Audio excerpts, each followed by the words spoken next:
What is up, everyone? I'm Skratch. Welcome to the channel. This is another Raid Shadow Legends video. Guys, we got some news about upcoming events. Now, I was pretty convinced yesterday that we're gonna have something starting tomorrow. Some form of a guaranteed event. And yes, we are going to have a new guaranteed event. Thankfully for all of us filthy degenerates that gambled our shards, it's not going to be anything too crazy. So we're gonna have that, plus we're gonna have more events throughout the weekend. Before we dive into that, I just kind of like give you guys a straightforward warning. We don't have a fusion at the moment. I don't think we should summon this weekend unless you have tons of shards and you don't really care about it and you're super prepared for every other fusion that comes out. Usually, the next fusion is pretty good. I mean, in February, usually we get some pretty awesome fusions. We're going to see now if the next one is going to be as good as in the past, right? So definitely stay prepared, start saving up some of your resources. Then the next thing coming, guys, is going to be Raid's anniversary. So every year for their anniversary, or at least for the last few years, we had a Titan event. So most likely they will do another one. So you want to be prepared with as many resources as possible to try and claim as many resources as possible from the anniversary events. Now, to be honest, usually they don't really do many special events. Last year was actually pretty decent if we're comparing it with the previous years. I will do a video on this, guys, so stay tuned for it. But my main advice is try to don't open shards in events that don't matter, okay? Starting with the very first thing, let me just quickly walk you through it. So, tomorrow, which is Thursday, we're going to have a guaranteed event. Summon champions using ancient shards while the event is active, and you are guaranteed to get the Elijah by your 40th ancient shard. Now, this champion is being used for the Mikage fusion. So a lot of you guys out there will get excited. A lot of you guys might need this champion to complete the fusion. And yes, 100% go and summon if you have 40 ancient shards or the gems to get 40 ancient shards. She's not an amazing champion overall. I am using her, don't get me wrong. I actually have one of them built for the Curse City. With A1, attacks an enemy 2 times. You're getting a bit of healing and you have a chance to place poisons. With the A2, AoE attack with decreased attack, and the A3, continuous heal on all allies, and a shield. So basically, I have her built on a stun set, and that's mainly because of this AoE attack, just to help me and control the enemies. She's a decentish champion, and this passive has a chance of counterattacking when ally lizardmen except this champion are attacked, which is better for faction wars and other content like that. To be honest, as I mentioned, she's not like a top tier epic or anything like that. So if you have the Mikage fusion completed, you don't necessarily need to go for another copy because it's not really going to do much for your account. Unless you need her for the Curse City or some secret rooms, etc. So that is our guaranteed event, guys. I feel like recently they've been doing a lot of events for the Mikage fusion, and even though I've completed my fusion ages ago, I don't really care about the events, but I think it's really, really good that they are doing it because a lot of you guys out there will be able to get your very first mythical champion through the fusion.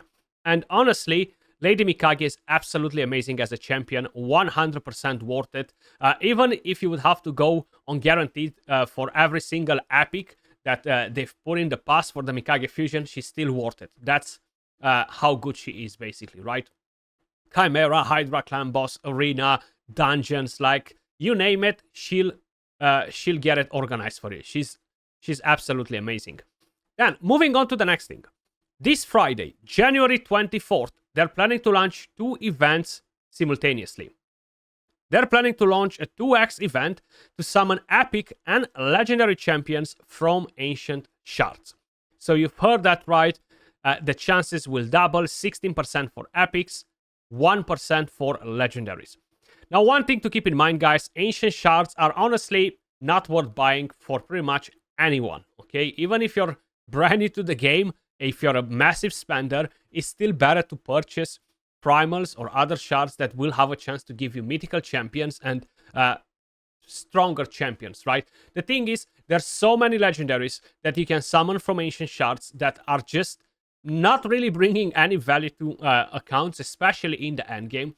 Let's just argue it for the sake of it and say that early on, every new champion is great. So yes, go and summon Ancient Shards.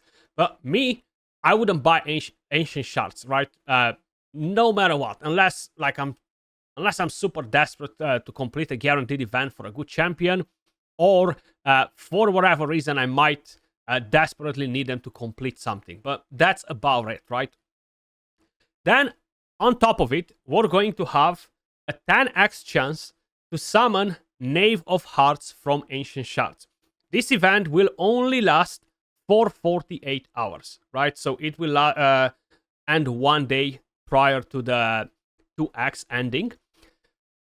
I'll be honest, this is probably the weakest champion that they've added with Alice in Wonderland. Or at least, on my first impression, that's what I think. So it looks pretty amazing design-wise. Love the design on the champion. HP base, Force Affinity, pretty decent stats. 98 speed, not that amazing. You have an HP aura for all battles, 30%.